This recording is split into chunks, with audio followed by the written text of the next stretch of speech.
दादा, दोन प्रकारचे सरकारी अधिकारी, एक काम करणारे आहेत आणि दुसरं काम करतोय असं सतत तुम्हाला दाखवणारे आहे.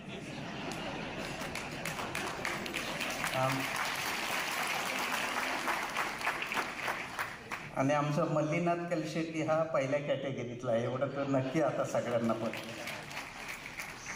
कारण जयंती नाल्यामध्ये उतरून घाणीमध्ये 10 आठवडे काम करणारा आज तरी महाराष्ट्रात नाही, भारतात IAS अधिकारी नाही, एवढं मी नक्की सांगतो. झेडपीमध्ये सेवा करून यशस्वी होणे अजून अवघड गोष्ट आहे. झेडपी एवढं कॉम्प्लिकेटेड आहे की झेडपीवर 10 ग्रंथ लिहावे असं मला सारखं वाटतं. माझी दादांना असं वाटतं की सतत काटेकोर मी सांगितलं की 3 दिवसात काम झालं पाहिजे. दादा, मी झेडपीचा CEO झालो ठाण्याचा. पहिली फाईल माझ्याकडे आली, जनरल बॉडी मीटिंग कधी ठेवायची. तर मी आपलं बघितलं 2 दिवस मंत्रालयात मीटिंग आहे, मी लिहिलं, ते तारीख टाकली, तर तो होता गुरुवार. तर हे मला काहीच माहीत नाही, पण ते झेडपी अध्यक्षाकडे जेव्हा फाईल गेली तिथे 1 तासभर मीटिंग झाली आणि झेडपी अध्यक्षबाई म्हटल्या माझी झेडपी अध्यक्षपद जाऊ शकते एवढ्यावर. हे साहेब शाकाहारी आहेत, त्यांना कळत नाही, नॉनव्हेज खायच्या दिवशी झेडपी मीटिंग होती.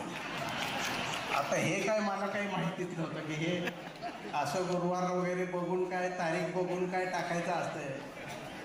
ते सरकार ॲक्च्युली तुम्हाला माहिती असलेलं, प्रशासकाला माहिती असलेलं वेगळं सरकार आहे.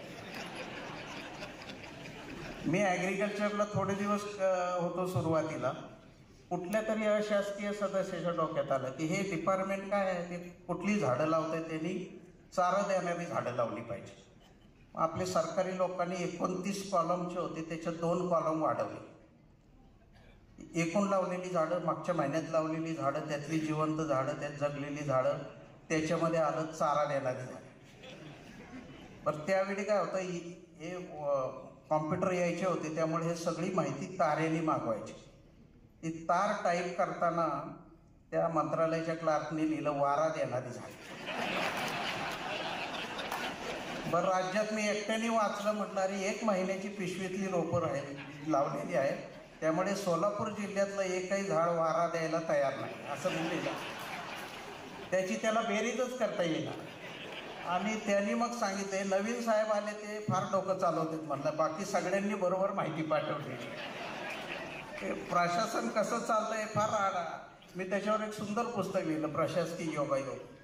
म्हणजे आत्ता जर दादांनी 3% DA वाढला, आता कोणी आज गडचिरोली, गोंदिया यावेळी कोणी फोन सरकारी कार्यालयात उचलणार नाही.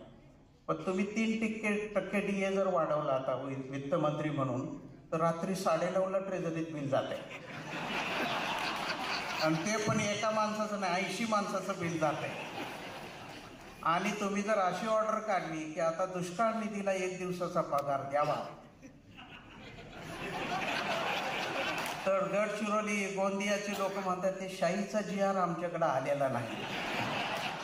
तर सरकार म्हणजे काय, एक फार गमतीशीरच गोष्ट आहे. तरी काम करणारे असतात आणि काही काम न करता काम करतोय असं दाखवणारे अधिकारी असतात.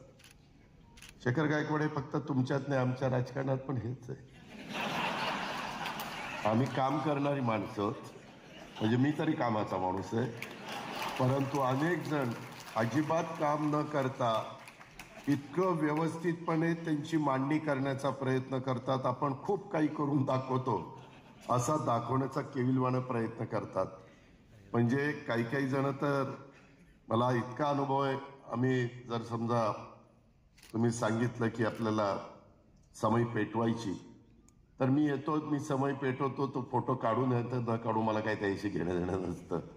परंतु काहींच्या लक्षात आलं ना, आपण समय पेटवलेले नीट फोटो निघाला नाही तर तो पुन्हा 30 बनवून लावून धरतो आणि तो इकडनं खुणवतो, काढ. असे इतके प्रकार आमच्यात पण असतात. परंतु काय असतं, आम्ही सत्तेवर असतो, त्याच्यामुळे जास्त कोणी काही त्याच्यामध्ये बोलत नाही. त्याच्यामुळे फार काही आपल्यात आणि तुमच्यात भेदभाव आहे असं काही समजण्याचं कारण नाही.